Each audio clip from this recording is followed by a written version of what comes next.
comme vous le constatez, la pandémie n'a pas pu nous empêcher de nous rencontrer à travers cette rencontre virtuelle et sur la question de la Méditerranée. Cette rencontre a été organisée sous le parrainage de la Fondation Assemblée citoyenne et citoyenne de la Méditerranée et de l'initiative des deux cercles de Nice et d'Alger. Plus qu'aucun autre univers des hommes, la Méditerranée ne cesse de se raconter elle-même, de se revivre elle-même, par plaisir sans doute, non moins par nécessité. Avoir été, c'est une condition pour être. Et là, je cite Fernand Braudel, qui a écrit un grand ouvrage sur la Méditerranée, mais aussi qui a enseigné en Algérie entre 1923 et 1932. J'ai le plaisir donc de vous accueillir à cette rencontre et d'accueillir trois invités de marque, donc M. Ricard Pérez Casado, qui est auteur du livre publié en 2020 en français et en espagnol, Les inégalités méditerranéennes et le défi du XXIe siècle, Las desigualdades mediterráneas, reto del siglo XXI, diplômé en sciences politiques et docteur en histoire contemporaine, chercheur et analyste des questions économiques, sociales et politiques. Il a participé activement à la politique antifranquiste et a été l'un des fondateurs du Parti socialiste de Valencia en 1964. Il a été maire de Valence entre 1979 et 1998, administrateur de l'Union européenne à Mostar, Bosnie-Herzégovine en 1996 et membre du Parlement espagnol pour Valence entre 2000 et 2004 et président de la commission déléguée de l'Institut européen de la Méditerranée en 2004 et 2005. Donc, je le remercie d'avoir accepté cette invitation et de parler de son ouvrage, qui est vraiment une radioscopie sur la Méditerranée à travers un angle de vue d'une grande objectivité, un ouvrage très documenté. Donc, on aura le plaisir d'en débattre avec M. Vicente Garcés Ramon, président de la Fondation Assemblée citoyenne de la Méditerranée, citoyenne et citoyen de la Méditerranée, président d'honneur de l'association citoyenne Mostra Viva del Mediterráneo, membre du Centre d'études rurales et d'agriculture internationale et membre honoraire de l'Association pour l'amélioration de la gouvernance de la terre, de l'eau et des ressources naturelles, France. En février 2020, il a reçu le prix de Sloboda Freedom Awards, décerné par le Centre international pour la paix de Sarajevo, Bosnie-Herzégovine, et celui décerné par l'Assemblée parlementaire de la Méditerranée pour sa contribution à la défense des droits de l'homme dans la région. Il a été professeur au département des sciences économiques et sociales de l'Université polytechnique de Valence. Il a été conseiller municipal de Valence, député provincial de Valence et député du Parlement de la communauté autonome de Valence. Et je pense qu'il a eu l'occasion à maintes reprises de croiser son ami Ricard dans leur militantisme de cette Méditerranée, de l'interculturalité de la Méditerranée à travers plusieurs travaux ensemble. Il a été président des comités internationaux d'organisation du forum et il est cité, en tout cas, j'ai eu à le lire dans le livre sur les inégalités méditerranéennes, le défi du XXIe siècle, son rôle et sa contribution. Avec nous aussi, quelqu'un qui a travaillé sur la Méditerranée, où il a monté une association dont il préside, c'est M. Nadir Benmati, président du Cercle Méditerranée et Paix, la paix, ce que nous souhaitons dans cette mer, notre mer méditerranéenne, sous l'égide de la Fondation citoyenne de la Méditerranée, c'est le Cercle de Nice. Il est membre de la fondation d'Anna Lindh, économiste, doctorat d'État à Paris 2. Nadir Benmati est natif de Constantine. Il réside actuellement donc à Cagnes-sur-Mer, proche de Nice. Après avoir assumé des responsabilités économiques, politiques, comme ministre de l'Habitat en Algérie, et aussi des responsabilités associatives et d'enseignement en Algérie et en France, il se consacre depuis plusieurs années à la région méditerranéenne pour ses publications et ses conférences. Ses thèmes principaux sont la géopolitique, à travers ce livre Méditerranée qui a été réalisé en 2013, qui comprend plus de 400 pages avec la collaboration de 15 spécialistes sur cette édition. La participation de la préface de Paul Balta et une postface d'Antoine Sfer. Et aussi s'intéresse à la culture à travers son livre La Bibliothèque d'Alexandrie et Saint-Paul de Vence, simplement, qui est son dernier ouvrage. J'ai eu le plaisir et le privilège de participer avec Nadir Benmati à l'écriture et l'édition du catalogue de l'exposition Constantine à travers les âges. Bienvenue à nos trois débatteurs sur cette rencontre autour de la Méditerranée. Sans tarder, je donne la parole à l'auteur Ricard Pérez Casado pour nous parler de son ouvrage fort intéressant. À vous la parole, Monsieur Ricard. Merci. Bonsoir à tous, mesdames, messieurs. Je suis très satisfait d'y participer à cette rencontre parce que nous sommes tous méditerranéens. Descendent d'un rivage, les rivages européens, les autres du rivage nord-africain. Quelques mots aux origines de ce livre. C'est un livre rédigé avant la Covid. Il faut le dire, parce que certaines données pourraient varier. En fait, elles sont variées à cause de la même Covid. Et les origines sont très lointaines. On peut les situer à Aix-en-Provence des années 60, lorsque la dictature de Franco battait à son plein. J'ai eu l'occasion d'avoir une petite bourse avec Georges Duby au Centre d'études Société méditerranéenne à Aix-en-Provence en 1966-67. Et c'est donc un premier contact avec des citoyens d'autres pays et aussi dans une île de liberté qu'on n'avait pas en Espagne. Bon, c'est le premier contact, mais on a beaucoup plus avancé sur le plan méditerranéen avec Garcés et la collaboration d'un professeur, Lucien Castella, un hispaniste de l'Institut de sciences politiques à Aix, justement, à Aix-en-Provence. On a fait la mostra de cinéma de la Méditerranée. C'est peut-être la première fois que des cinéastes de deux rivages se réunissaient à Valence pour exhiber pour ces films, ces ouvrages. Donc, et la troisième rencontre, ça a été avec Pasquale Maragall et l'Institut européen de la Méditerranée à Barcelone. C'était donc une dédication de presque un demi-siècle. C'est-à-dire, je suis un peu vieux. Et quelle était la perspective que je voulais faire dans cet ouvrage?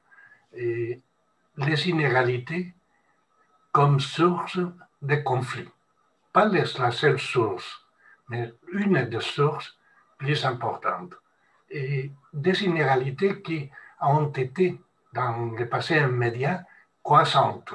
C'est-à-dire, il chaque année, la différence entre les citoyens dans tous les pays, hein, soit au nord, soit au sud, les inégalités étaient croissantes.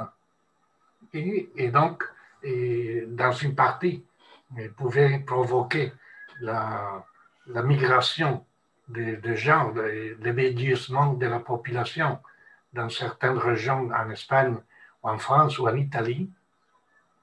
Et de l'autre côté, les inégalités entre la ville et la campagne, entre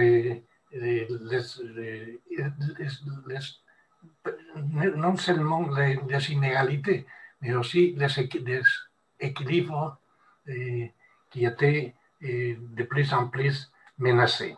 Par exemple, sur l'environnement. Vous en avez fait la référence. L'eau, c'était une source de conflits partout. Et le changement climatique a une spéciale influence sur la Méditerranée. La Méditerranée, on le sait bien, c'est une mer petite, 1,5% des eaux de la planète et 7% de la population. C'est-à-dire, nous sommes très petits et très divers. Parce que je le dis souvent, et nous sommes très petits, mais nous parlons 90 langues. Nous avons 5 ou 6 alphabets différents. Et bon, c'est ce que je voulais dire aujourd'hui, c'est les livres étaient rédigés avant la pandémie. Après la pandémie, la croissance des inégalités a été plus rapide encore. C'est-à-dire, les pauvres, pour en résumer, les pauvres sont plus pauvres et les riches se sont enrichis. Non seulement au nord, mais un peu partout. Un peu partout, d'une façon extraordinaire. Et le décalage démographique il continue à grandir.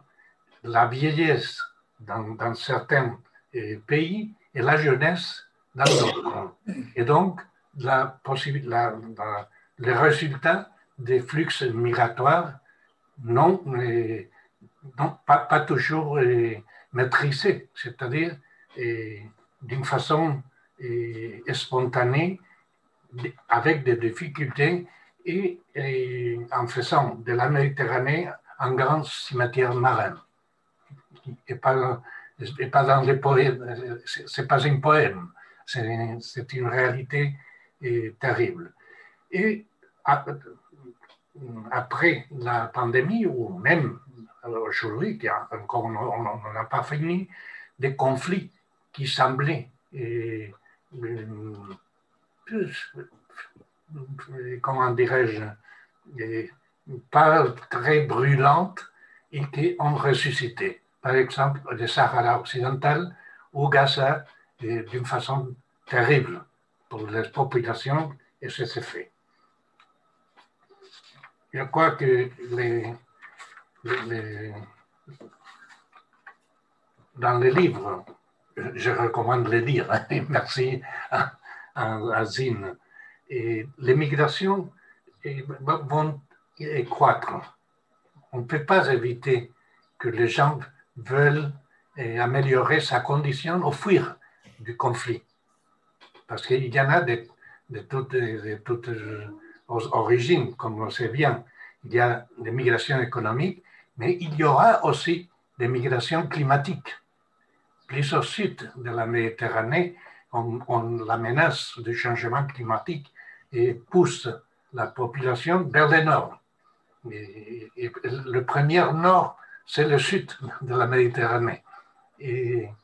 Mais on ne peut pas éviter, à l'échelle où nous sommes aujourd'hui, ces mouvements qui vont dans une... et surtout tant que les salaires et les facilités pour vivre, pensons par exemple à l'habitage, où l'eau potable et les conditions urbaines, le transport, etc., il y a un mouvement interne dans chaque pays de la campagne vers la ville et de la ville à l'autre pays. C'était une... Et dans cette histoire, il y a une présence de l'histoire.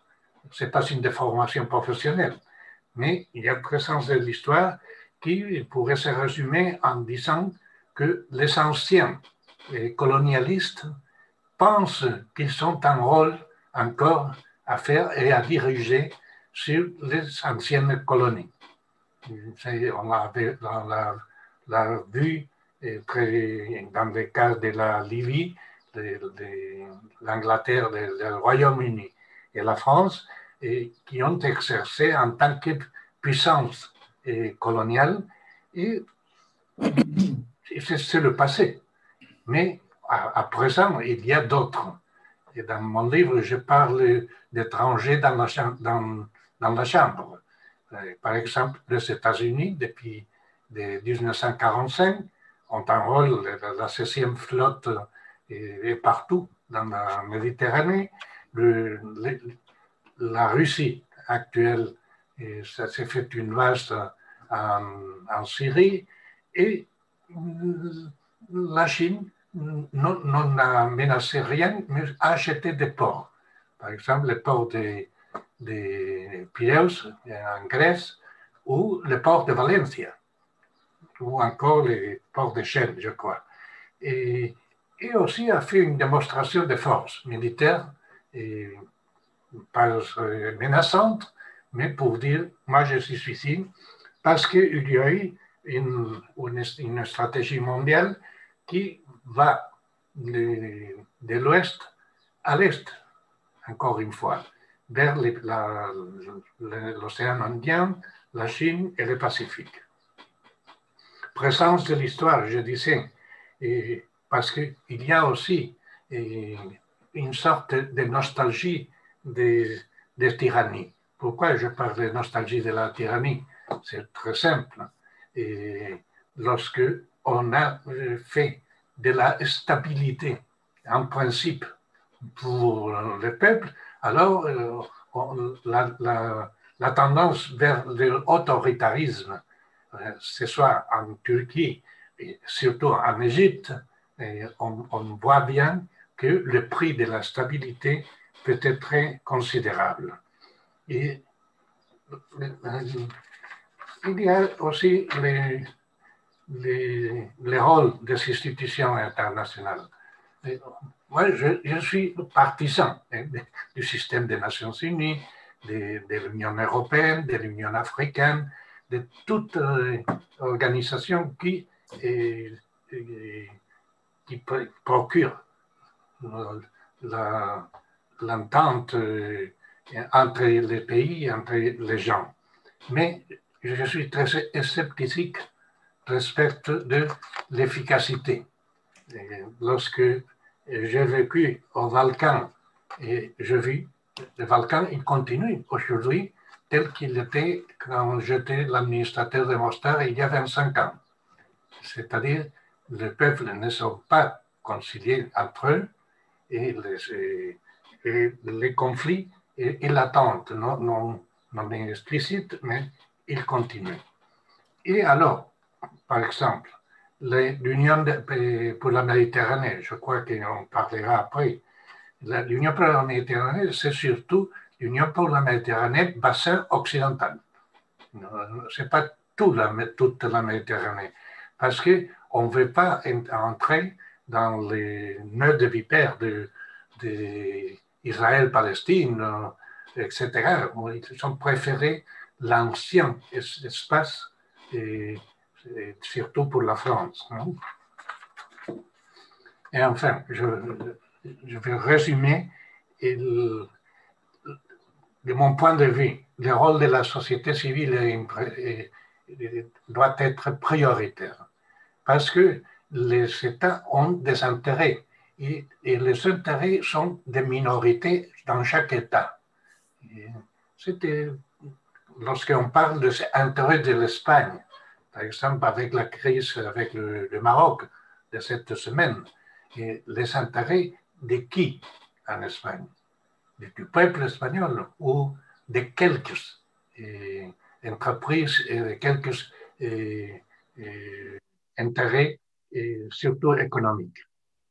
Et je crois surtout à la société civile, c'est pourquoi j'appartiens et je suis fier d'appartenir à l'Assemblée des citoyennes et citoyennes de la Méditerranée, parce que c'est la seule façon de compenser ces intérêts des États.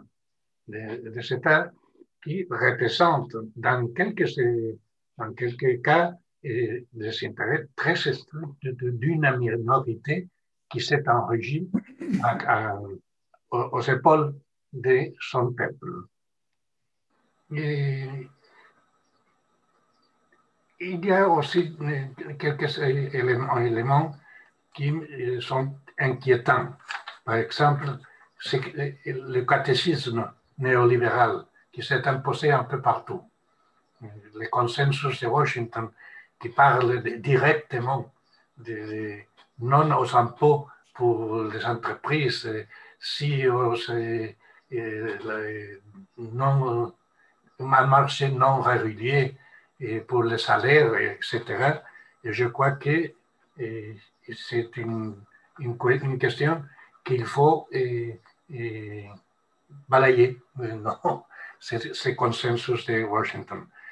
Et en plus, le territoire prendra sa vengeance. On a exprimé notre territoire. On l'a exprimé du point de vue de l'urbanisation, par exemple. On l'a exprimé, je ne sais pas si on le dit en français, comme un citron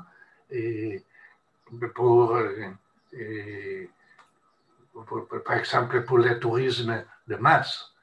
C'est une menace toujours sur le territoire et sur les ressources qui sont très menacées en Méditerranée. La principale, l'eau potable, et il y a un phénomène d'intrusion maritime à cause de la surexploitation des nappes phréatiques. Et ça, dans le nord, il y a longtemps qu'il s'est passé. Mais peut-être dans la côte algérienne ou marocaine, on aura la même conséquence si on médite assez tranquillement les buts de l'urbanisation et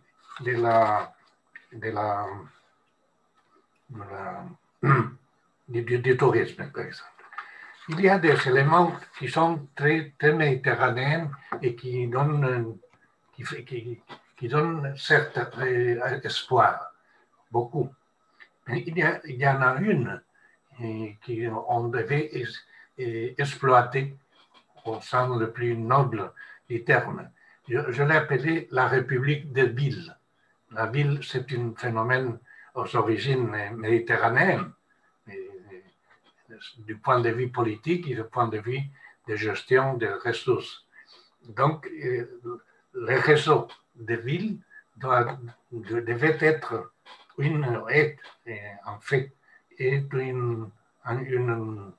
un actif très important pour l'économie et la société de la Méditerranée.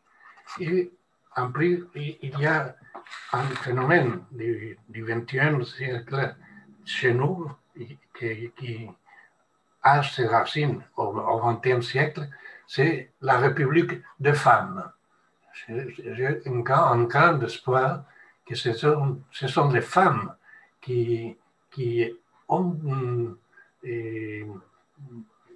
fait possible, par exemple, la transition en Espagne. On l'oublie souvent. Mais sans les femmes, on aurait eu beaucoup de difficultés. Et je vois, je ne suis pas tout à fait sûr, mais je vois que dans les phénomènes comme l'Irak et l'Irak, en Algérie, les femmes ont un rôle de plus en plus important. Et même un peu partout. Parce que ça a été passé de l'ignorance à un rôle d'avance. Non? Et je crois que, aussi qu'il est possible la coopération. Je voudrais voir quelques jours comment c'est quoi la croissance des relations sud-sud. Parce que jusqu'à présent, on parle beaucoup du nord-sud.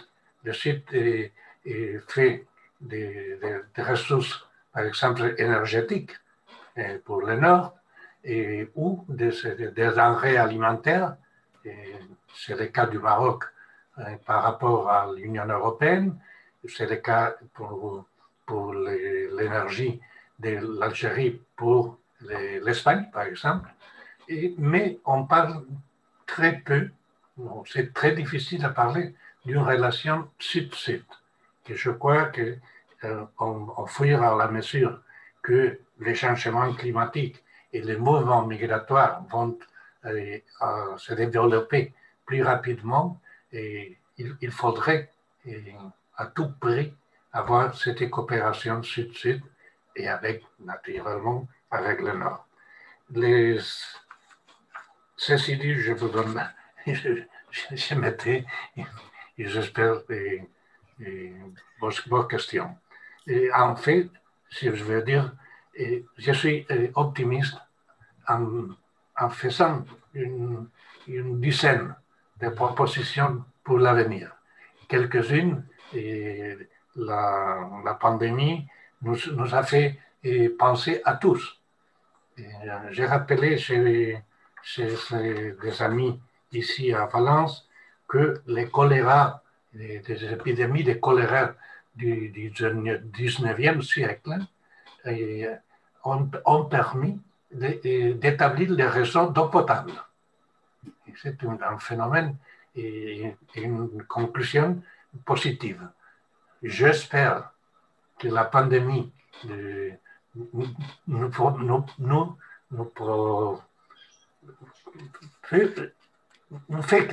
fait changer. Surtout sur le plan de cette foi religieuse en des systèmes capitalistes non réguliers. C'est-à-dire le consensus de Washington, mais aussi Milton Friedman, Margaret Thatcher et George Bush. Ces gens qui ont ruiné la Méditerranée et son propre pays. Merci. Merci. Merci beaucoup pour cette présentation, M. Ricard Pérez Casado, sur votre livre, sur le constat, mais aussi sur les perspectives. Dans cette optique, je donne la parole à M. Vicente Garcés, président de la Fondation Assemblée citoyenne et citoyenne de la Méditerranée, justement pour voir ce qui partage avec cet ouvrage, sur l'angle de vue qu'a choisi M. Ricard Pérez Casado sur la lecture qu'il fait de la Méditerranée, où il met au centre justement le citoyen méditerranéen et son réveil pour se prendre en charge en quelque sorte et prendre en charge l'avenir de notre Méditerranée. À vous la parole, M. Vicente Garcés. Merci beaucoup, Sino. Merci tout le monde pour être là. On a l'occasion de réfléchir autour des constats de l'analyse qui a été faite par mon ami Pérez Casado. Et il faut dire que la Méditerranée c'était toujours une mer conflictuelle depuis sa naissance géographique comme il a été construit du point de vue géographique, l'espace méditerranéen, mais aussi du point de vue de la coexistence entre les peuples qui sont construits, qui sont faits autour de ces mers. La mer conflictuelle, depuis toujours, qui a permis pourtant la naissance de 3 religions importantes aujourd'hui dans le monde, la naissance de la science et la technique, la naissance des langues dans notre espace, dans notre région, et qui a été qualifiée par notre ami Paul Balta, qui était membre du conseil consultatif de la Fondation ACM, comme le berceau de l'avenir. Alors, cet espace géographique, climatique, humain, historique qui est le nôtre, aujourd'hui, c'est aussi un espace où on peut trouver toutes les contradictions qui jouent dans le monde. Et pour nous, pour la fondation ACM, que c'est une fondation qui est née de l'engagement des citoyens et citoyennes de la Méditerranée, nous constatons tous les jours, avec nos rencontres, nos dialogues, nos réflexions, que un des grands problèmes, Ricard disait que c'était un problème important. Moi j'irai un peu plus loin, je crois que c'est la source de tous les problèmes. Ce sont les inégalités. Les inégalités qui touchent tous les domaines de la vie. Les inégalités économiques et sociales, les inégalités qui touchent les différents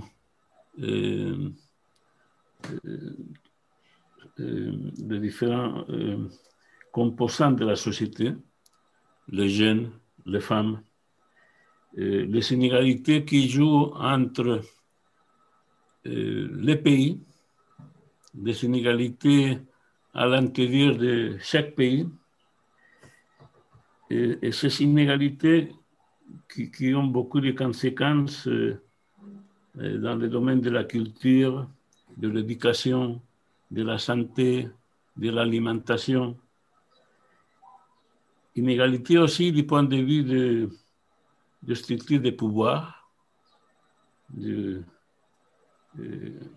qui contrôle le pouvoir, d'où vient le pouvoir, et ça touche la gouvernance des sociétés. Alors, c'est pour ça que moi, je suis un peu plus direct pour dire que les inégalités, autant qu'il y aura des inégalités, on n'aura pas une mer méditerranéenne, on n'aura pas de peuple en paix et en liberté.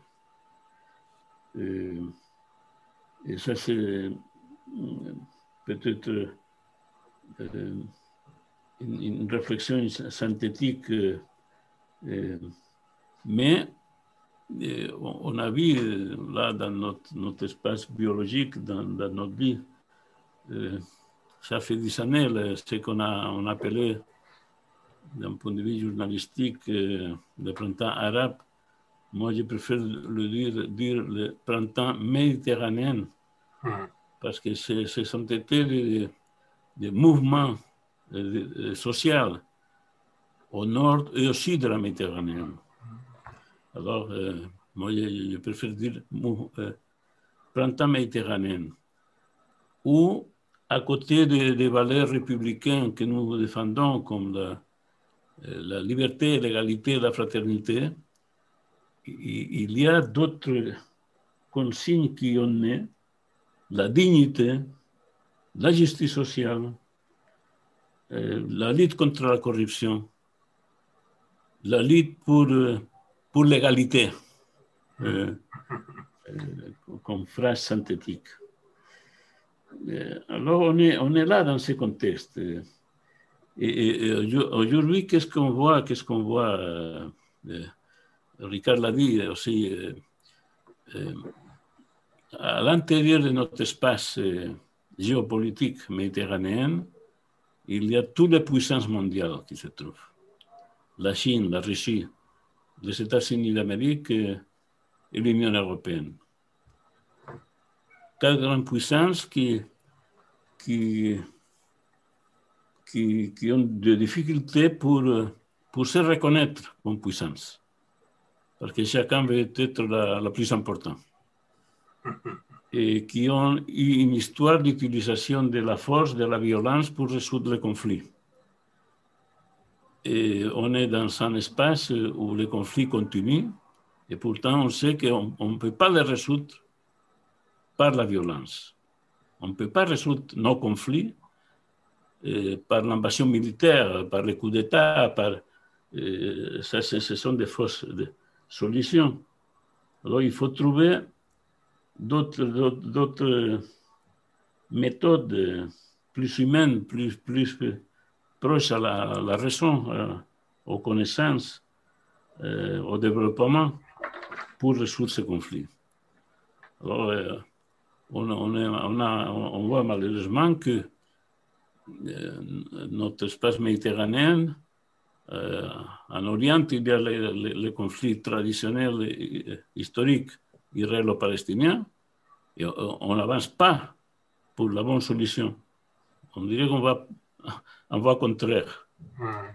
Et ici, près de chez nous, on a le conflit de la Libye, qu'on ne sait pas comment on va résoudre ça.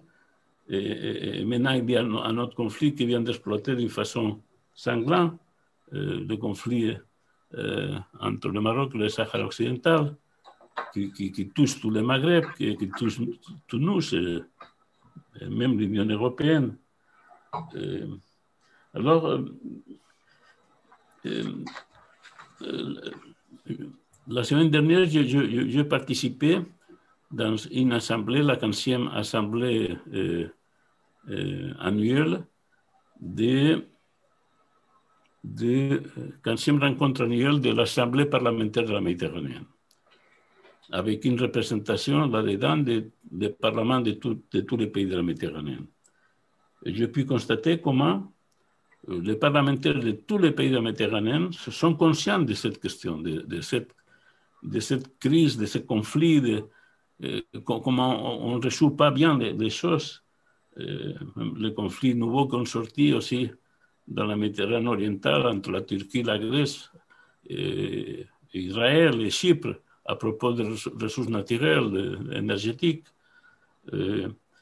ou les conflits qui se développent encore en Syrie, et qui a des conséquences énormes maintenant dans le Sahel, par exemple. Avec la disparition de l'État islamique en Orient, il y a un autre État islamique qui est en train de se développer au Sahel. Alors, on a constaté, tous les parlementaires sont conscients de ça, mais on a une sensation, un sentiment d'impuissance. Comment résoudre ça? Comment faire? Alors, moi je ne vais pas donner des recettes, mais je dis que il faudra, c'est urgent, trouver d'autres façons d'approche à ces problèmes. La source de ces problèmes, c'est l'inégalité dans tous les coins, dans tous les pays. Alors, il faudra trouver des formules pour une distribution de la richesse, des formules pour faciliter l'alimentation, la santé, l'éducation, la culture. Il faut trouver tout ça.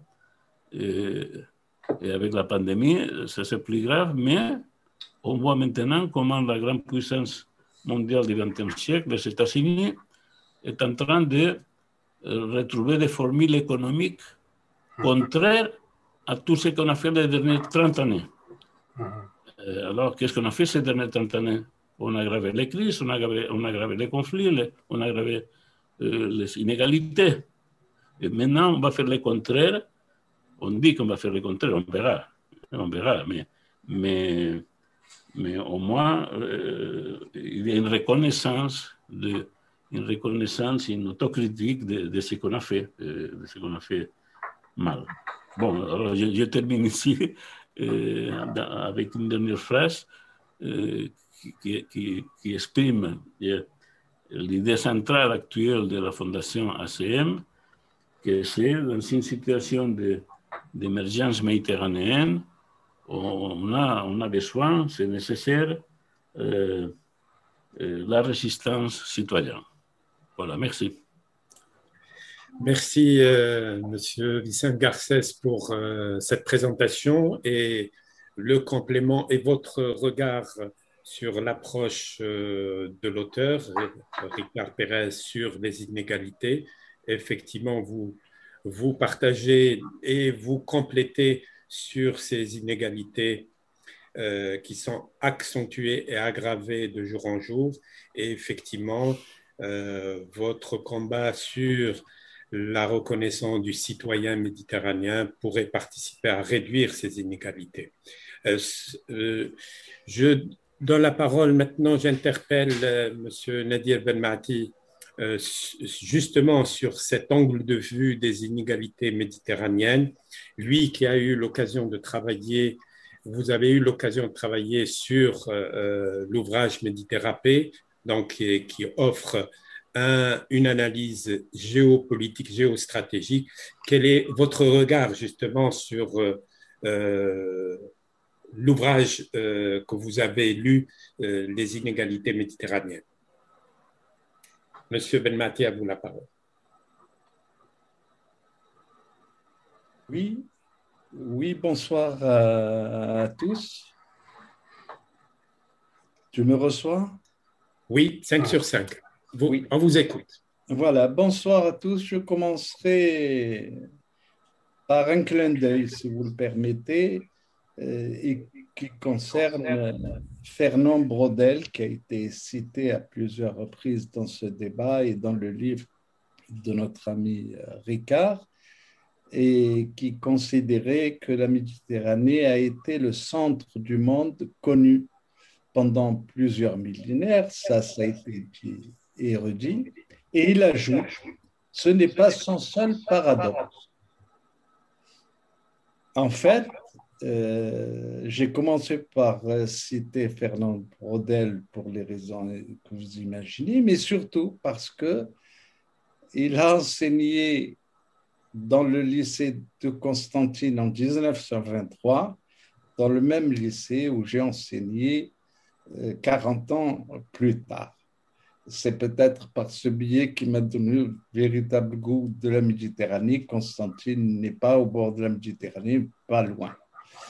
Je profite de cette occasion pour rappeler, c'est très difficile de faire le tour de toutes les questions abordées par le livre et toutes les questions concernant la Méditerranée, mais personnellement, j'accorderai une importance particulière à la question de l'éducation, de l'enseignement et de la transmission du savoir.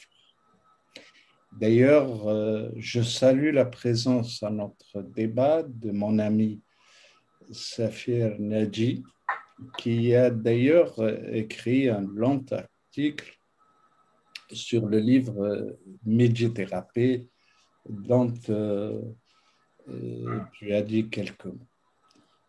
Pour moi, évidemment, j'entendais Vicente parler des solutions possibles, etc.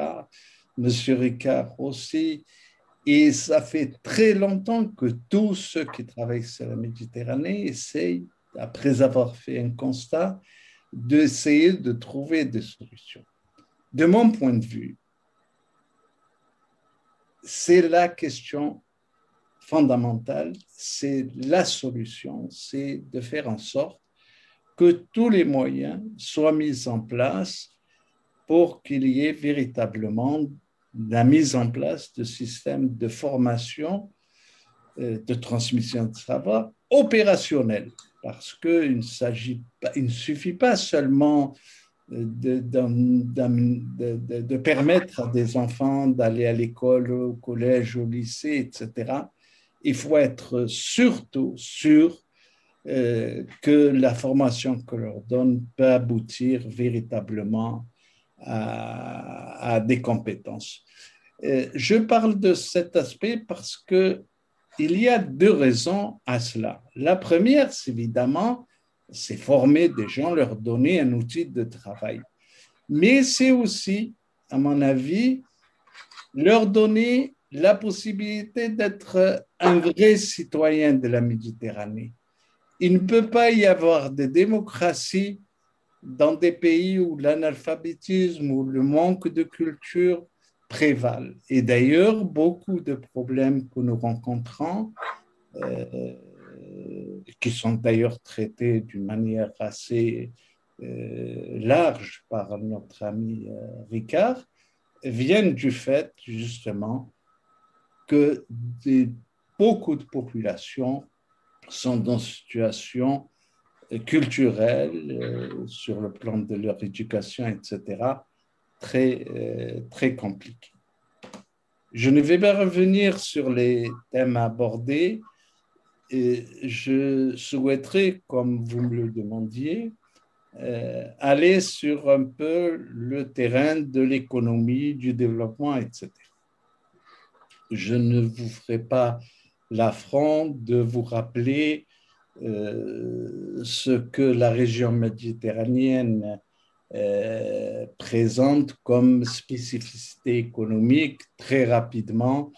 Pour l'essentiel, c'est une région, M. Ricard le disait, qui est géographiquement très petite, puisqu'elle représente 1,5% de la mer Méditerranée, représente autour d'1,5% des mers, des mers dans leur totalité, et que les populations des pays méditerranéens représentent probablement moins de 10% de la population mondiale. Évidemment, c'est une région, comme ça a été dit, qui a été le berceau de beaucoup de langues, le berceau des trois civilisations, des trois religions principales monothéistes, et en fait de beaucoup de civilisations qui se retrouvent maintenant un peu partout dans le monde. Sur le plan économique, c'est aussi une zone où l'énergie a un rôle extrêmement important puisqu'il y a des ressources extraordinaires. C'est une zone aussi de communication et de transport à nul autre pareil entre les différentes régions du monde. Et on a vu, quand il y a eu ce problème de ce bateau bloqué sur le canal Suez, quelles conséquences ça a entraîné.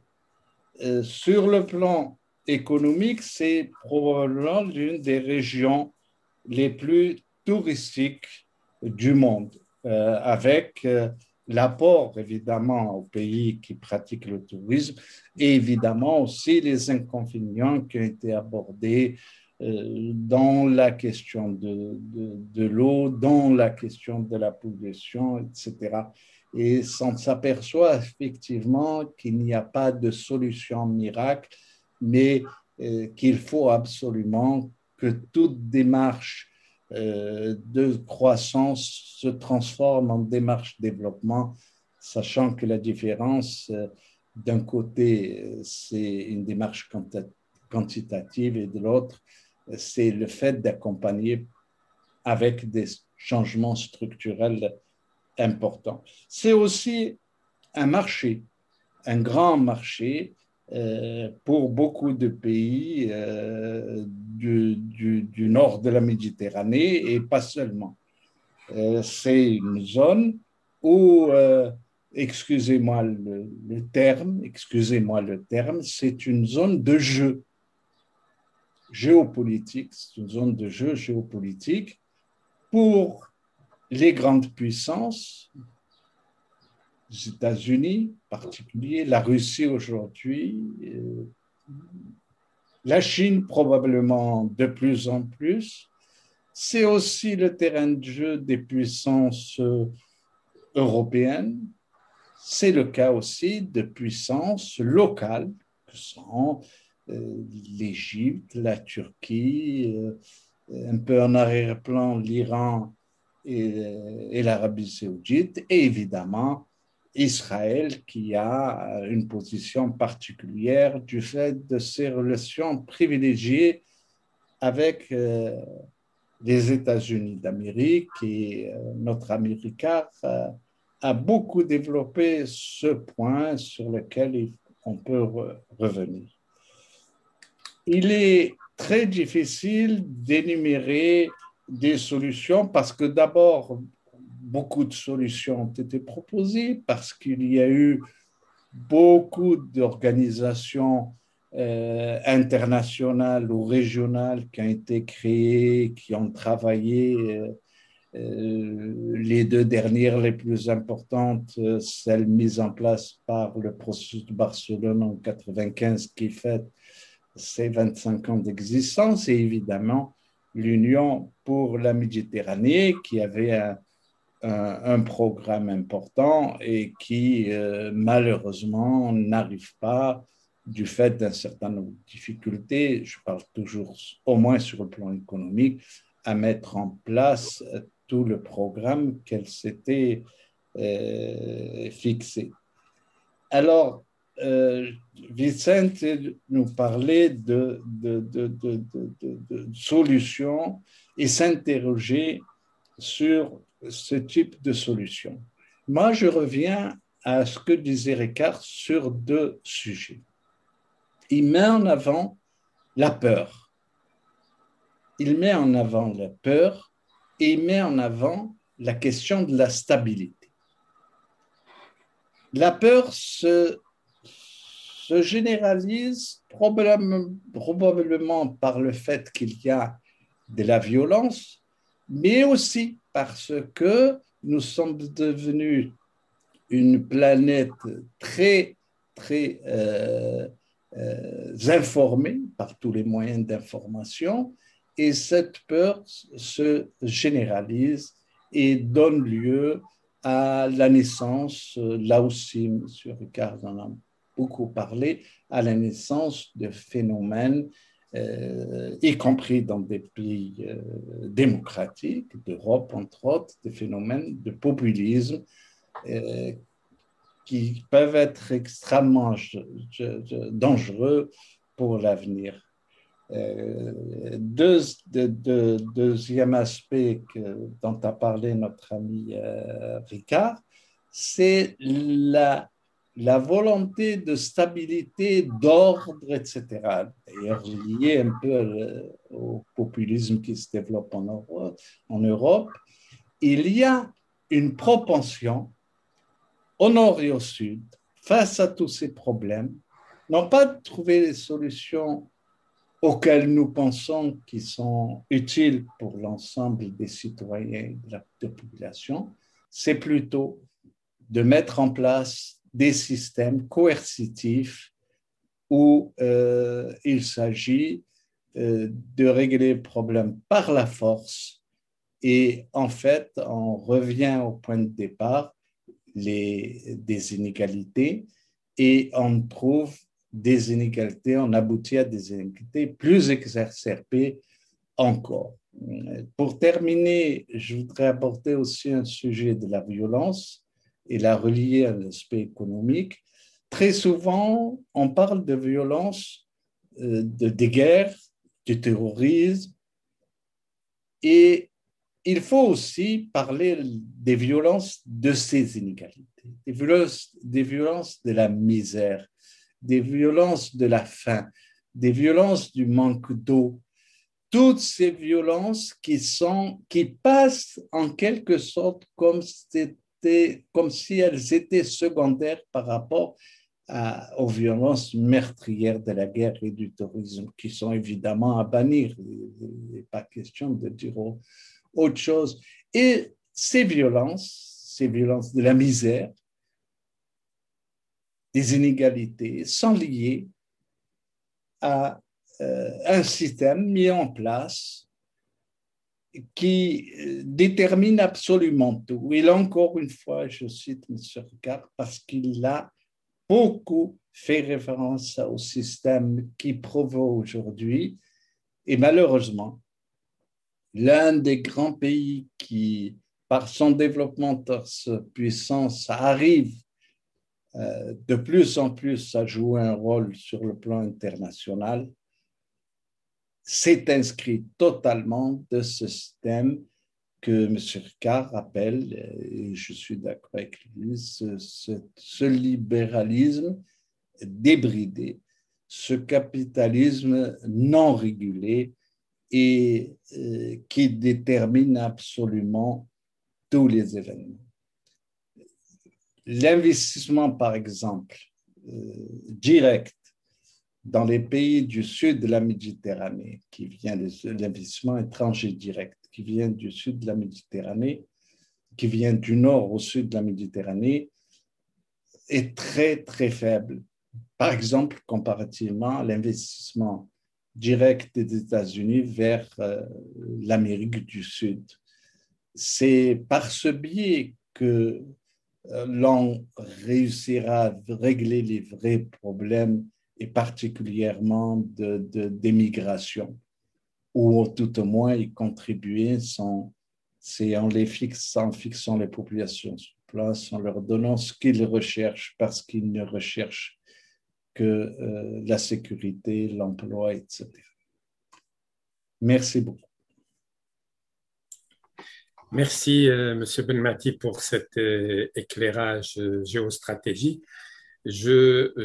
Donc, puisque la question a été soulevée sur l'essentiel, c'est la culture et l'éducation, puisque vous avez parlé de l'éducation qui est l'élément essentiel. Nous avons connu, à partir de la conférence de Barcelone, les différents systèmes de régulation des diplômes, des contenus de formation qui sont donnés à l'échelle de l'Europe, mais aussi en impliquant la Méditerranée pour la mobilité des étudiants et des chercheurs. Je reviens à M. Ricard Pérez pour Casado sur son livre, justement à la page 147, où vous parlez de la culture en liberté. Justement, vous préconisez justement cette diversité culturelle. Faut-il, puisque vous avez écrit quand même votre livre avant la pandémie, et la pandémie nous a enseigné peut-être un volet important dans cette culture, puisque pour la première fois, à travers les réseaux sociaux, à travers les nouvelles technologies, on a pu créer des échanges culturels et interculturels. Il n'est pas mis l'accent beaucoup sur l'interculturalité. On parle beaucoup plus de la diversité culturelle, mais pas de l'interculturalité. Un élément essentiel pour créer une économie équilibrée, une économie basée sur l'intelligence culturelle, pour connaître l'autre. Pour investir dans un pays, il faut connaître d'abord la culture de ce pays. Et on ne va pas comme des conquérants, et vice-versa. Donc, quel est le rôle de l'interculturalité comme solution à ces inégalités accentuées? Bon, c'est connaître à l'autre. D'abord, connaître l'autre. Et nous avons passé un long temps en ignorant l'autre. C'est-à-dire pour nous, en Espagne, pendant le XXe siècle, pas trop lent, et ce sont les moros, les autres. Et ce sont les citoyens du Rif, qui étaient considérés d'abord comme des barbares. Les mois de juillet, il y a 100 ans que les barbares ont été des Espagnols qui ont interrogé des combattants d'Abdelkrim. Mais je disais à la page 148 de mon livre, en français, l'instrument le plus efficace pour corriger les inégalités est celui qui élève l'individu au statut de citoyen, c'est-à-dire un citoyen pour qu'il forme une opinion libre et qui s'exprime dans sa langue et dans sa culture, qui est acceptée par tous. Donc, c'était un instrument fondamental. Je n'en avais pas parlé, mais je remercie Nadir Vemati la référence parce que je suis convaincu, d'après l'expérience aussi d'une dictature en Espagne, que c'est la culture qui nous a fait plus égaux. Pas tellement, pas absolument, mais quand même, on a fait un escalier. Je parlais, lorsque j'étais le maire de Valence, que je voulais des crayons en couleur et des papiers pour tout le monde. Parce que lorsque j'étais petit, dans mon école nationale, il n'y avait pas de papier ni des crayons en couleur. C'est-à-dire, la culture, c'est imprescindible pour l'égalité. Mais d'abord, il faut faire des gens alphabétisés, etc., et cultes pour qu'ils deviennent citoyens. Et un citoyen qui est le sujet des droits et qui peut exiger au pouvoir public ses droits. Donc, ce n'est pas seulement l'aspect pratique de la formation, par exemple, pour des métiers. C'est très important aussi, parce que je pensais toujours, peut-être je suis trompé, qu'un ouvrier culte et bien éduqué et bien alphabétisé est beaucoup plus efficient qu'un ouvrier et un alphabet et sans culture. Et l'interculturalité, c'est évident, parce que c'est l'évidence. En Espagne, je lu il y a quelques jours, il y a en Catalogne, par exemple, 300 000 Marocains. Ce n'est pas une minorité minoritaire, hein? C'est beaucoup de monde qui parle berbère ou abasique et parle l'arabe, et qui ont des habitudes culinaires différentes et qui se mélangent avec les Catalans de Souge, qui ne sont pas des Catalans de souche parce qu'ils viennent de l'immigration espagnole de l'intérieur. C'est-à-dire l'interculturalité, c'est un fait. Et en tant qu'un fait, il faut le prendre en face, pas le nier. La droite et surtout les mouvements populistes veulent ignorer que c'est un fait. La communauté valencienne, ça fait presque 100 000 Marocains. Et plus algériens, et plus des sahéliens, etc. Les sahéliens, on ne les voit plus. Oui. Mais moi, j'ai fait une blague pour les agriculteurs valenciens. Je dis, vous avez eu vos ouvriers trop de temps au soleil, parce qu'ils sont noirs. Non, mais c'est l'interculturalité comme une richesse pour qui vient et pour qui reçoit. Et si on comprend que c'est une invasion, et on dit dans certains populismes xénophobes, et si c'est une invasion, on n'a pas compris rien. Oui, exact. C'est ça. Merci pour votre réponse, Monsieur Ricard Casado. Justement, je donne, dans le même esprit, je pose la question à Monsieur Vicente Garcés sur cette interculturalité, mais aussi sur le rôle de la citoyenneté. Parce que les inégalités ne sont pas forcément entre le Nord et le Sud, ils sont parfois des inégalités à l'intérieur même d'un pays.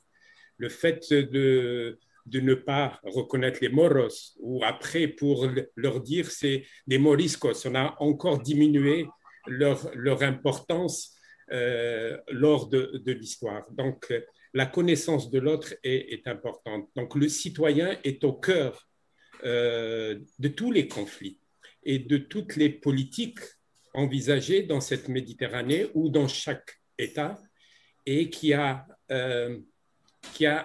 fait la négation du rôle de citoyen et de l'importance de la démocratie participative que vous avez cité aussi dans votre livre, Monsieur Casado. Alors, quel est votre point de vue, Monsieur Garcés, sur le rôle du citoyen de demain pour diminuer ces inégalités qui passent forcément par la connaissance de l'autre? À vous, Monsieur Garcés. Vicente, activez votre micro. Oui, voilà, ça y est. Oui, je dis que c'est une grande question ce que tu viens de poser, sinon parce que si tu vois nous partons dans notre fondation de la suivante idée. Notre identité méditerranéenne, comme citoyen méditerranéen, notre identité, c'est notre diversité. Alors, la première chose qu'il faut comprendre, c'est que la défense d'une identité, ce n'est pas une défense contre l'autre, ce n'est pas une défense fermée, ce n'est pas un château qui lutte contre notre château. La défense de notre identité, l'épanouissement de notre identité, c'est la défense de sa diversité, c'est la volonté de reconnaître cette identité et de la connaître. La connaître, c'est reconnaître. À partir de là, on peut construire. On peut construire avec l'appui collectif, avec l'énergie et la force qui donne un collectif.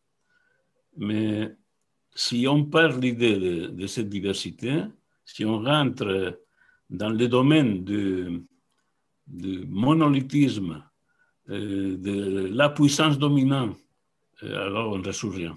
Les problèmes vont continuer. Alors, c'est pour ça que notre fondation travaille, le livre de Ricard exprime bien ça, pour développer la reconnaissance mutuelle à travers tous les instruments. La culture, c'est nécessaire, la culture et la reconnaissance de la diversité culturelle et linguistique.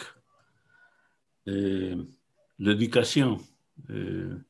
Nadir Benmati a parlé beaucoup de cet aspect nécessaire de l'éducation et la formation comme utile pour développer l'esprit et la connaissance de l'autre et des autres comme une nécessité pour l'avenir.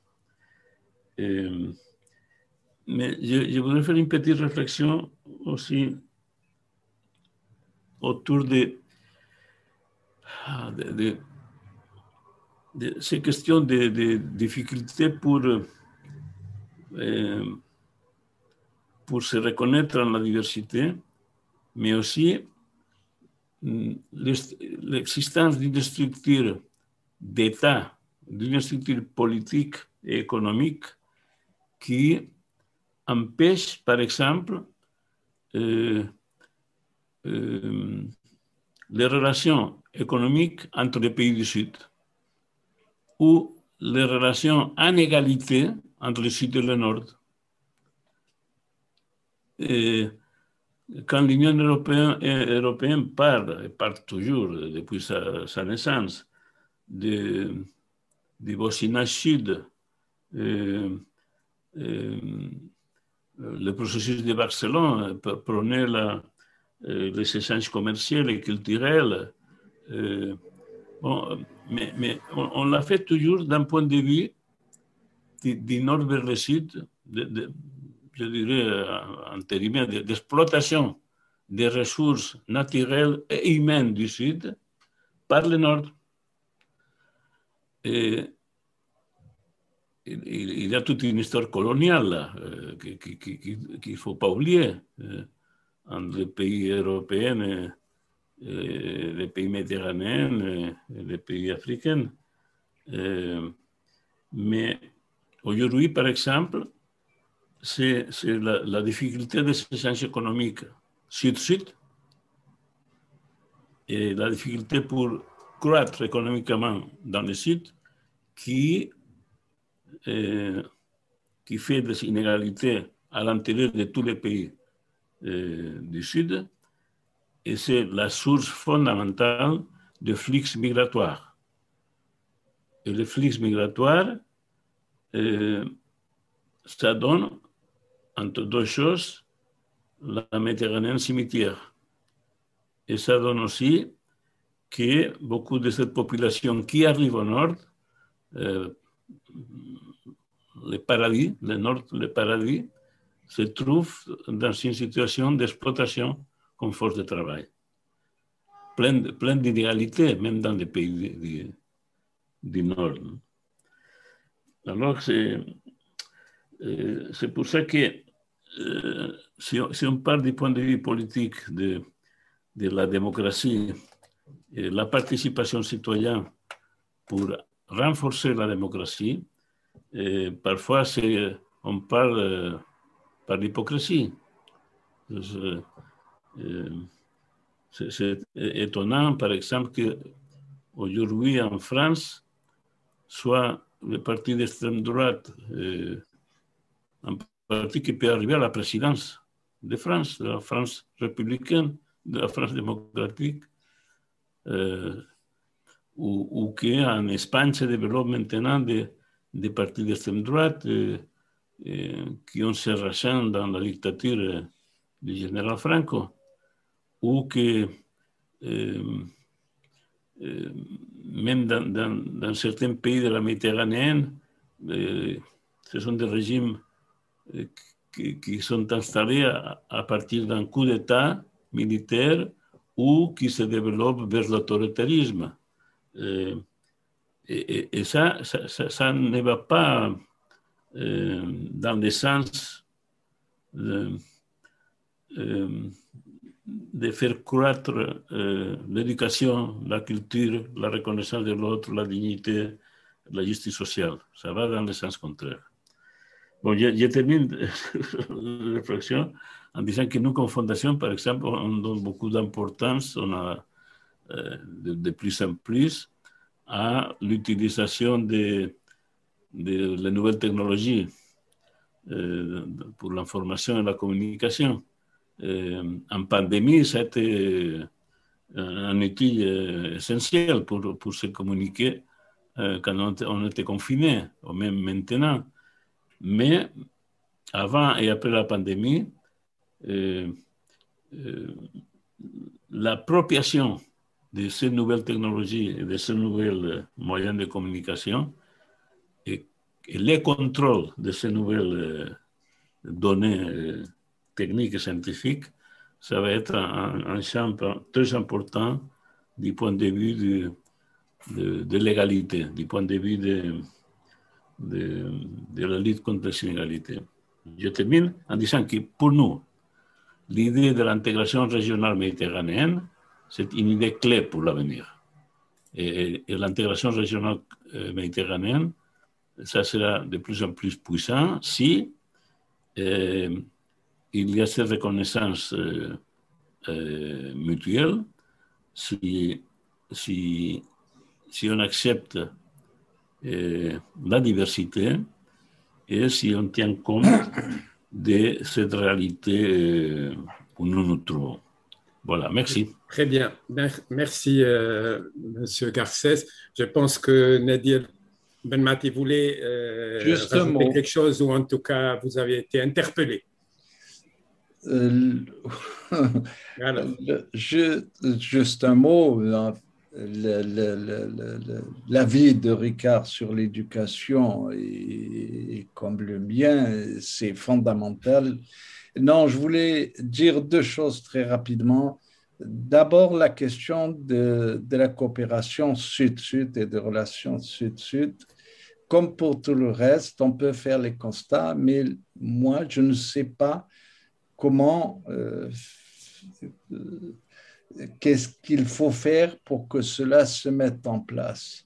J'ai travaillé sur la question du Maghreb dans le cadre d'une commission qui a réuni les 5 pays du Maghreb en 88.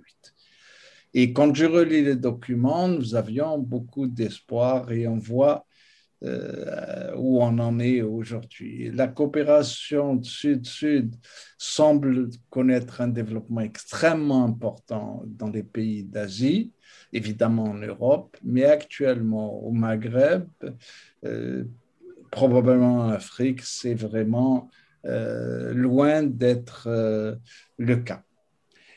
Moi, je souhaite terminer par une note positive. Depuis que je travaille sur la région méditerranéenne, ça fait une dizaine d'années, je vois que se développe d'une manière très positive la communication, l'existence d'une multitude d'entités.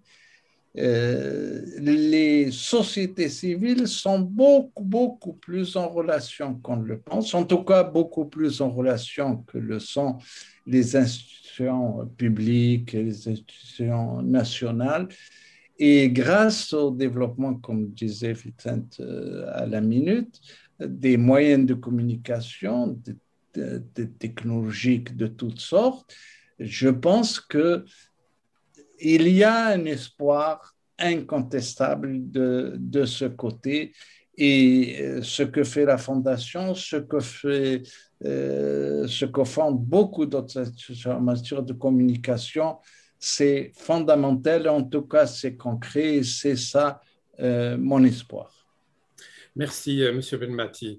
Effectivement, les nouvelles technologies de l'information, de la communication participent à réduire ces inégalités dans le monde. Pour la simple raison, le contrôle, il est difficile sur ces réseaux, sur cette technologie.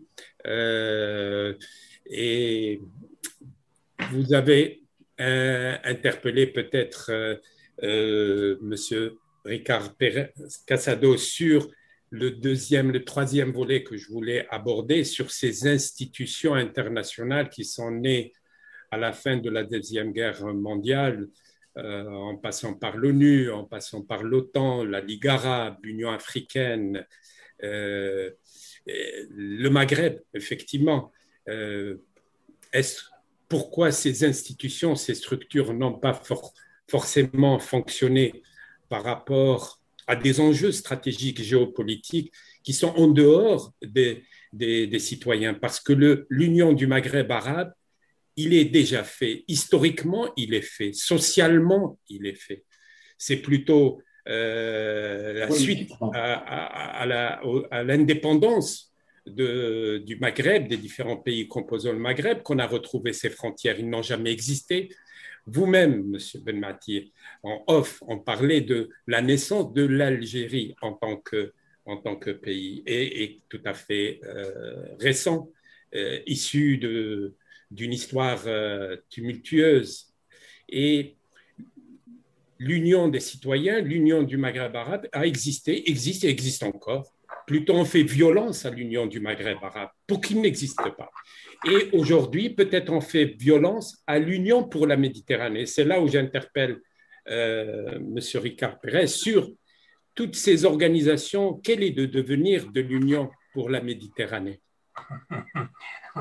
Ce n'est pas une question simple. Oui, je sais. J'ai assisté au processus Barcelone plus de 2005. Et lorsqu'on a fait le siège à Barcelone, un grand palais et des grands mots, mais la réalité, c'est-à-dire quels moyens économiques, personnels, diplomatique, et non pas de chaque pays du Nord et chaque pays du Sud, sinon à l'ensemble, et je ne l'ai pas vu. Quand même, il est bon, c'est un bon constat qui existe. Il existe l'Union pour la Méditerranée, il existe une multitude d'organisations, mais par exemple, une relation Union africaine, Union européenne, je ne la vois pas encore. Et il faudrait, parce que ce sont des moyens plus souples que la relation d'un État avec un autre. Ou une partie des États du Sud avec des États du Nord. Donc, j'ai l'espoir, toujours, parce que je suis optimiste. J'espère que, par exemple, on a fait référence tout à l'heure, l'Union pour le Maghreb. C'était une belle idée, mais la frontière entre le Maroc et l'Algérie reste fermée. La communication des citoyens n'existe plus pour un très bas niveau. Et, plus à l'est, c'est un pays en faillite, la Libye. Et la renaissance des autoritarismes ou même la dictature, c'est un phénomène de régression. Et les organisations multinationales n'ont pas réussi, entre guillemets, à mettre ordre. On parle beaucoup des lois et ordres lorsqu'on est dans le chemin d'une dictature, mais mettre ordre, c'est-à-dire pousser ces printemps arabes, que c'est aussi le printemps méditerranéen. Je suis tout à fait d'accord avec Garcés. En Espagne, ça a été le 15M, la naissance d'un parti pluriel qui a mis en garde l'ancienne élite, les élites nées après le franquisme. Même partout, les Verts en Europe, les écologistes, ce sont des mouvements qui d'une certaine façon, me font plus optimiste. Mais les organisations internationales, je sens le dire, à Mostar, en Herzégovine, en Bosnie, la situation est pire qu'en 1995, quand j'étais l'administrateur. C'est-à-dire, les organisations multilatérales n'ont pas réussi à établir un ordre démocratique d'éducation pour devenir une société plus libre et plus égalitaire. Par contre, le but des jeunes, de la jeunesse en Bosnie, c'est l'immigration.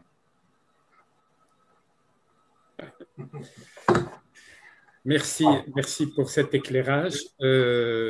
On va passer à un dernier volet, les inégalités aussi, fait partie des inégalités et aussi source de conflits, c'est l'environnement. C'est cet environnement qui est menacé, toute la planète est menacée, mais la Méditerranée, qui est une mer presque fermée, vous avez parlé dans votre livre sur cette catastrophe qui est vraiment annoncée.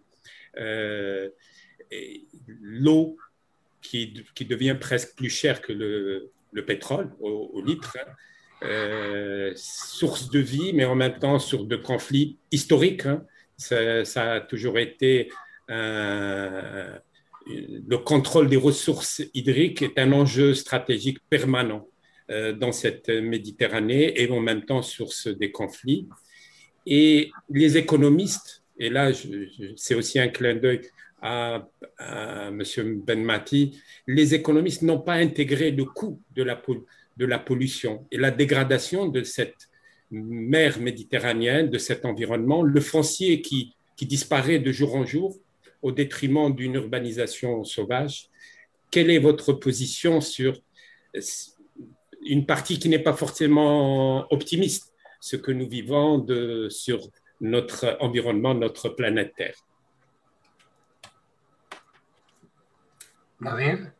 Alors, qui veut prendre la parole sur cette question? Libre, c'est la dernière. Alors, Nadir Benmati. Moi, je réagis à ta dernière phrase très rapidement parce que les quelques minutes qui nous restent ne nous permettront pas d'aborder ce vaste sujet. La situation qui est effectivement catastrophique. Tu posais la question à savoir si les économistes, ou plutôt les décideurs, économistes, ça ne veut rien dire en fait. Moi, je pense aux décideurs et les décideurs décident comme ils ont l'habitude de décider en fonction d'intérêts précis d'un système en place. C'est pas plus compliqué que cela. Aujourd'hui, le développement du tourisme rapporte des emplois et des sommes en devises au pays du Sud, entre autres. Eh bien, il amène aussi une part de problèmes concernant l'environnement. Le jour où le système en place devient capable, je ne sais pas quand ce sera le cas, deviendra capable de prendre en compte non seulement la question de l'environnement, mais d'une manière encore plus globale, l'intérêt des citoyens dans leur majorité. Peut-être à ce moment-là, les décideurs, avec leurs grands moyens, pourront peut-être proposer des solutions. Aujourd'hui, des calculs simples qui font que l'intérêt, on sait où il est, enfin, en tout cas, les décideurs savent. Tout à l'heure, pour commencer, et moi pour terminer, je vous dis la chose suivante, notre ami Ricard a dit, suite à la pandémie, il y a de plus en plus de pauvres et de plus en plus de riches, ce qui est une évidence. En tout cas, pour les riches, quand on voit les résultats des bénéfices des multinationales, etc. Comment voulez-vous, quand un système fait des bénéfices exorbitants sur la pandémie, comment voulez-vous qu'il ne fasse pas la même chose sur l'environnement et les problèmes qui concernent tous les citoyens? Comme si ceux qui décident n'habitent pas la même planète. Merci Benmati. Oui, Monsieur Casado, à vous. Je suis tout à fait d'accord avec Nadir. L'eau, c'est un bien libre qui devient privé. L'eau, c'est un droit humain. Et on l'a privatisé. C'est incroyable. Ouais. C'est incroyable. Dans notre tradition méditerranéenne, l'usage de l'eau a été partout, très délicate. Parce qu'on savait que c'est un climat hostile, en principe, et c'est une ressource qu'il fallait être très, très, très précis en usage. On l'a gaspillé et maintenant c'est privé. Donc, l'eau, c'est plus cher même que le pétrole. Par cette biais. Merci. Merci. Oui, Monsieur Vicente Garcés, si vous voulez apporter l'arrêt sur le dernier volet. Une petite, parce que c'était ce qui a été dit par Nadir et par Ricard, je partage. Tout le monde le sait, la Méditerranée, c'est la mer la plus polluée du monde. Et c'est la mer qui réchauffe à une vitesse énorme. Alors, c'est tous les habitants à côté de la mer Méditerranée sont en risque pour l'avenir. Il y a les problèmes de l'eau, bien sûr, de l'eau pour boire, l'eau pour irriguer. Il y a aussi le problème qui a à voir avec la production d'aliments pour les personnes, c'est-à-dire l'aspect alimentaire du peuple méditerranéen, c'est un aspect important. Il y a de plus en plus de couches de population qui ont des difficultés pour s'alimenter. Quand on a les capacités, les moyens, les techniques pour produire, mais on n'a pas la capacité pour la distribution. Et les inégalités de capacité pour acheter aussi, ce sont des inégalités qui touchent l'alimentation. Alors, ce sont des problèmes qui sont présents et qui se développent pour l'avenir. Et aussi que pour faire face à ces problématiques environnementales, alimentaires et de ressources si nécessaires pour la vie, comme l'eau, il faut penser à d'autres modèles de répartition et de gestion de ces ressources. Et ça, c'est un aspect qui nous inquiète aussi beaucoup et qui demande une présence du monde académique, des experts capables d'aller plus loin de la pensée qui disent que les ressources naturelles, toutes les ressources naturelles, ce sont des marchandises. Dans l'idée de toutes les ressources naturelles, ce sont des marchandises, c'est une idée que dans les cas de l'alimentation et l'eau et l'environnement, c'est mortel. Voilà, merci. Merci beaucoup, Monsieur Vicente Garcés, pour cette intervention. Je pense que nous allons donner la parole à nos invités. Et donc, s'ils souhaitent poser des questions à nos débatteurs, sont les bienvenus. Donc, soit vous levez la main, soit vous prenez la parole en activant votre microphone. Donc, à vous la parole, les présents. Oui. Alors, oui. Je peux intervenir, Jean? Vous vous présentez, monsieur. Bien entendu. Vous vous présentez et vous posez votre question. Bonjour, Jean-Louis Benoît pour VIP Radio Online. J'avais un petit peu suivi ce débat avec intérêt, vos présentations, et je voulais souligner quelque chose qui revient après 2 jours de conférence sur l'après-Covid, notamment avec la protection sociale. On voit que pour avoir travaillé aussi sur un côté universitaire, relations internationales, au niveau de la protection sociale, notamment sur la mobilité, je remercie Nadir et M. Ricard sur leur intervention parce que effectivement, il semble que dans les points de reprise à la fois de la concertation et à la fois du point de vue économique, il semble qu'on soit sur 2 choses. C'est la recherche et développement qui va manquer, surtout dans les pays où il y a plus d'inégalités. Ça, c'est un point qui revient. Et puis, il y a un souci aussi de mobilité. Et je souligne aussi l'intervention sur le plan de l'apport au niveau universitaire, travail universitaire entre pays, parce que là aussi, au niveau des équivalences et autres, on a encore beaucoup à faire, notamment avec le Sud. Et ça me donne l'occasion d'en parler. Voilà, merci en tout cas pour cette collaboration avec ce débat. Merci beaucoup pour votre intervention. Donc, Ricard, voulez-vous rajouter sur la réflexion? Non, plus d'interventions parce Alors, qu'il est tard. Alors, on va regrouper les interventions et après, on fera une réponse globale. Alors, d'autres réflexions, d'autres questions parmi nos invités? Nous avons un éditeur aussi, Omar Mziani, d'Alger.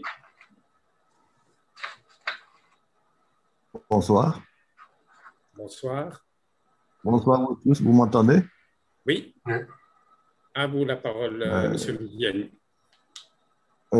Dans tous ces débats, moi, je suis dans l'action directe et de par mon travail d'éditeur et mon travail de curateur, comme je suis aussi dans le montage d'exposition. L'essentiel, c'est qu'il faut travailler sur l'individu. Faire comprendre à l'individu sa position, aussi bien dans la société et aussi bien dans l'univers. Donc, si on arrive à faire comprendre, déjà en travaillant sur la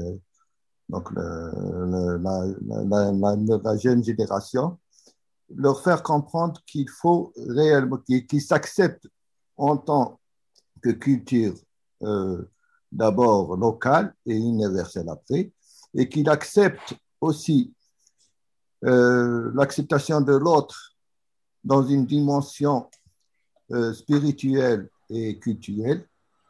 On pourrait, donc, en évitant les pièges qui ont été instaurés par le colonialisme, qui a fait des gens du Sud en tant qu'une sous-culture de la culture globale. Et si on arrive à faire comprendre à tous ces jeunes leur importance dans l'univers, donc on ne peut pas parler seulement d'une localité, mais on parle d'une vue d'ensemble, et faire comprendre que l'humanité, l'acte humanitaire est plus fort que l'acte culturel. On pourrait peut-être apporter des réponses concrètes, mais non des réponses politiques. Merci, M. Mziani, éditeur Hélium. Voilà. Alors, d'autres questions de nos invités? Je peux intervenir? Bien entendu. À vous la parole, bonsoir, bonsoir à tous. J'ai suivi avec le plus grand intérêt les débats, les trois présentations initiales, les échanges. J'aimerais donner mon point de vue en 2-3 points, disons. D'abord, en ce qui concerne disons, la problématique de la Méditerranée, moi, je pense qu'il faut être conscient que c'est une région qui, à l'échelle mondiale, est en train de régresser. On se pose beaucoup de questions, néolibéralisme ou pas. L'Asie a connu une transformation absolument formidable, absolument extraordinaire. La Chine est devenue en l'espace, disons, je ne sais pas, de 50 ans, disons, une première puissance mondiale, et il n'y a pas que la Chine. Avant elle, il y a eu le Japon. Après elle, il y a les pays de l'ASEAN qui sont en train de progresser, etc. Donc, il faut être réaliste et se poser la question de savoir pourquoi la Méditerranée est une région qui est objectivement en crise. Il y a de moins en moins d'importance à l'échelle mondiale. Tous les chiffres du commerce international le prouvent. Dans cette crise méditerranéenne, j'ai envie de dire, il y a des pays qui sont moins en crise et il y en a qui sont plus en crise. Je dirais qu'au nord, les pays objectivement sont moins en crise. Ils ont trouvé une solution. L'Union européenne est l'un des grands pôles mondiaux, l'un des 3 grands pôles mondiaux. Et ces pays du nord, j'entends du nord de la Méditerranée, hein, participent à cette logique de l'Union européenne, qui est une logique positive, qui cadre avec les grandes tendances mondiales. Par contre, les pays du sud de la Méditerranée sont en crise, et j'ai envie de dire, ils sont de plus en plus en crise. quand on voit les problèmes que vit la région arabe depuis 20 ans, depuis 30 ans, moi, je crois que c'est l'indice d'une crise grave. Ce n'est pas une crise passagère, ce n'est pas un petit problème. Et je ne crois pas, je vais peut-être secouer certaines certitudes, je ne crois pas que la démocratie règle tous les problèmes, et je n'en veux pour preuve que l'expérience tunisienne, alors que les Tunisiens sont probablement ceux qui sont le plus en avance du point de vue du processus démocratique. Il faut reconnaître qu'il y a des institutions démocratiques, un débat, une société civile relativement active, etc.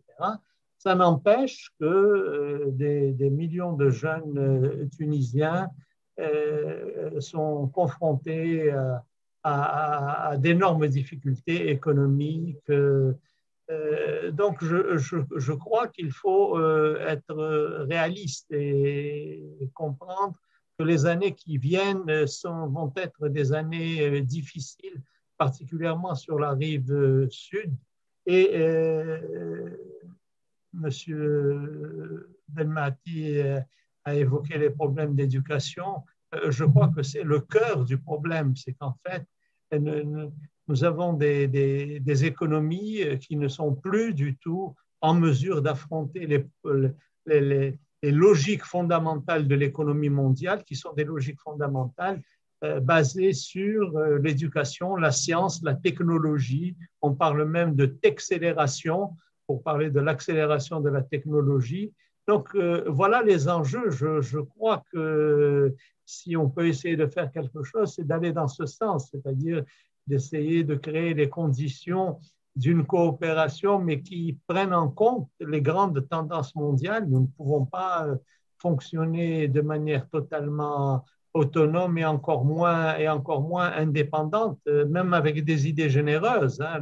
Les idées sont très certainement généreuses, mais les réalités sont là, les réalités sont dures, et il n'y a pas que les pays méditerranéens qui sont en crise, il y a même, et je terminerai sur ça peut-être pour accentuer encore plus mon scepticisme ou mon pessimisme, il y a le Sahel qui est une région qui est dans une situation, alors, non pas grave, mais gravissime. Or, le Sahel borde les pays arabes méditerranéens et d'une manière ou d'une autre, ces évolutions qui se déroulent dans cet espace sahélo-saharien vont concerner les pays arabes méditerranéens.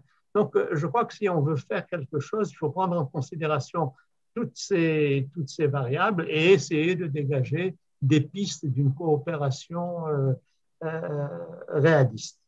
Voilà, c'était un point de vue. Merci beaucoup, M. Mehdi Safi. Non, Punjab. Que nous partageons sur certains plans. Alors, d'autres questions avant Dino, est-ce que je peux intervenir? Oui, Maria. Bien entendu, Maria Danzeli, à vous la parole. Alors, je vous remercie beaucoup pour cette présentation du livre de Ricard. Nous avons eu aussi la possibilité de le présenter en Italie et d'en discuter beaucoup. Et alors, moi, la chose sur laquelle je voudrais poser la question est le rapport entre citoyenneté et démocratie. Alors, c'est évident, comme on disait à Amartya Sen, la démocratie, ce n'est pas quelque chose de, disons, utopique ou quelque chose de unitaire. Il y a démocratie et démocratie. Et chaque peuple devrait trouver le fil de sa propre démocratie. Seulement à travers cette capacité d'installer des formes démocratiques, nous pouvons aussi parler de citoyenneté à part entière. Parce que les citoyens qui sont dans des pays qui n'ont pas de démocratie, ils sont des citoyens à moitié, disons-le.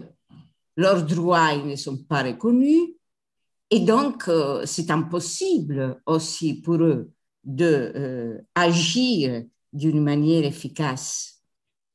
Donc, la situation que je vois dans toute la Méditerranée au sud, mais permettez-moi de vous dire aussi dans notre Europe, c'est que la démocratie, même en Europe, vit un moment qui n'est pas facile.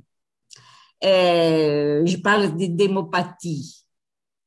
Comme si les peuples européens, avec une petite maladie qui lui empêchait de reconnaître ce qui sont disons, les piliers de notre démocratie, de la démocratie européenne et occidentale. Et vous voyez alors l'Espagne, vous voyez l'Italie, vous voyez la France à ce moment. Il ne se porte pas tellement bien, à mon avis. Et bon, la Grèce et l'Hongrie, la Pologne, etc., ça tourne presque tous vers des régimes autoritaires, y compris l'Italie. Parce que l'Italie vit en ce moment un moment de transition. Et le jour qu'on va aller aux élections, moi je pense que ce sera la droite à gagner. Donc, vous voyez que le rapport entre citoyenneté et démocratie, à mon avis, c'est un point très important. Et le moyen d'atteindre à des formes démocratiques ne peut pas être le même pour tous les pays, parce que chaque pays a son histoire, chaque pays a ses traditions, chaque pays a ses idéaux. Donc, voilà. Et je sais qu'on a parlé beaucoup avec Ricard aussi de ce problème quand on a présenté les livres à l'Italie. Mais moi, je le reporte encore parce que je pense que c'est un problème crucial. Merci beaucoup. Très bien. Merci beaucoup, Maria Donzelli. Je pense qu'on est arrivé à terme de notre débat. Bon. Je donne la parole pour répondre et conclure sur cette rencontre par Ricard. Zino, je ne t'entends pas. Par Ricard Pérez. Maintenant. Vous m'écoutez? Alors, vous m'entendez? Oui. Oui, je vous entends. Oui, merci, Ricard. Mal. Je vous entends. C'est à moi la parole? Oui. C'est à moi la parole? Non, à moi. À Ricard. Et je dois vous quitter tout de suite. Voilà, on va conclure. Non, c'est pas donc, veuillez puis Vicente. Non, excuse-moi, sinon, s'il te plaît, c'est Ricard a un compromis à 8h, il va conclure pour partir, mais on peut continuer, nous. Conclure, c'est Vicente Garcés et Nadia Belman. Sinon? Alors, sinon? Non. Non, on ne t'entend pas, sinon. Non. Scomparso. Alors, sinon? Disparu. Il a disparu. C'est bien de laisser tes chaussures au milieu, là. Non, alors, je fais le rôle de Sino maintenant. Alors, il y a Ricardo qui va tirer ses conclusions du débat qu'on a eu. Et il doit partir tout de suite. Mais nous pouvons continuer un peu plus, Nadir et moi, en attendant Sino. Alors, Ricard, tu peux parler. Oui, je voulais répondre d'une certaine façon à Saphir. Et la réalité, souvent, amène à la résignation. Et les Méditerranéens, souvent, ont été des gens résignés. C'est juste le contraire. Et je suis tout à fait d'accord que la question méditerranéenne mérite sa situation dans le cadre de la planète, mais pas en dehors de la planète. C'est-à-dire comme si nous étions des peuples abandonnés. Non. Et la démocratie ne fait bien tous les problèmes, mais sans démocratie, les problèmes sont plus graves. C'est ma conclusion. Et on pourrait discuter si travailler sur l'individu ou sur l'axe humanitaire ou sur l'axe culturel. À mon avis, tous les deux axes sont complémentaires. Merci. Et je vous quitte malheureusement. Merci. Alors, merci à toi, Ricard. On va continuer un petit peu. Je ne sais pas si sinon il va arriver. Oui. Ah, voilà. Oui, Vicente. Oui. Vas-y, si tu veux conclure. Oui. Il y a Ricard qui nous quitte déjà. Au revoir, Ricard. Merci. Oui. Au revoir, Ricard. Merci beaucoup. Et moi, je veux dire uniquement deux petites choses comme conclusion, ma conclusion personnelle. Et moi, je partage l'idée qui est exprimée par Maria Doncelli de la démopathie, c'est-à-dire la maladie de la démocratie. On est dans une étape où la démocratie est en crise. Dans la période du président Trump aux États-Unis, ça a été clair dans tout le monde, même à l'intérieur des États-Unis. La démocratie a été en risque, en péril. Et dans l'espace géopolitique de la Méditerranée, tant dans le nord comme dans le sud, il y a des tensions énormes et des difficultés pour approfondir, pas uniquement pour approfondir la démocratie. Il y a des difficultés pour soutenir la démocratie. Alors, là, il y a un grand problème qui touche tous les citoyens et citoyennes de la Méditerranée et qui s'exprime de façon différente dans chaque pays. Au Maroc, à Alger, il y a des élections bientôt. On va voir comment ça se développe. C'est un premier constat. Deuxième constat, du point de vue des inégalités avec la pandémie et après la pandémie, c'est la question des vaccins. La distribution des vaccins, ça pose des problèmes d'inégalité de distribution. Et pourtant, ça va toucher millions et millions de citoyens qui auront peut-être des difficultés énormes pour arriver au vaccin. Et sans la vaccination universelle, la pandémie va continuer, le virus va continuer. On va voir qu'est-ce que ça donne. Mais une mesure comme la libéralisation des brevets des vaccins, c'est une mesure égalitaire. On le discute maintenant, mais on ne sait pas jusqu'où va arriver la libéralisation des brevets. Voilà, merci beaucoup.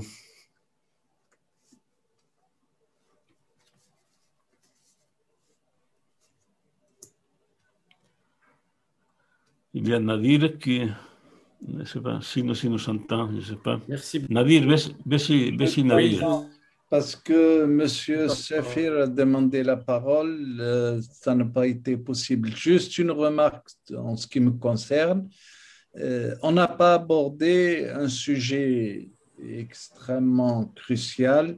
Évidemment, on ne peut pas aborder tous les sujets. C'est la question de la démographie en Méditerranée et qui sous-tend beaucoup de problèmes.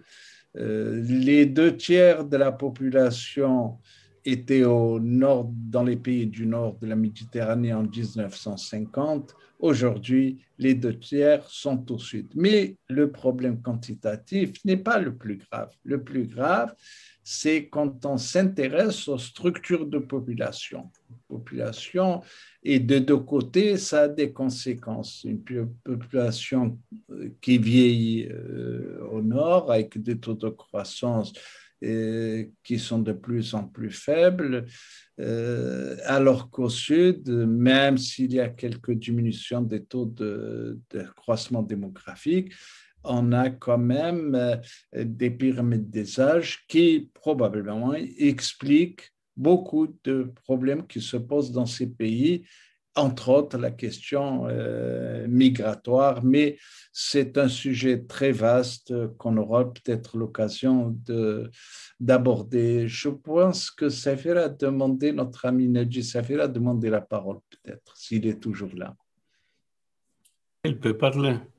Oui, il peut prendre la parole s'il le souhaite. Je ne le vois plus.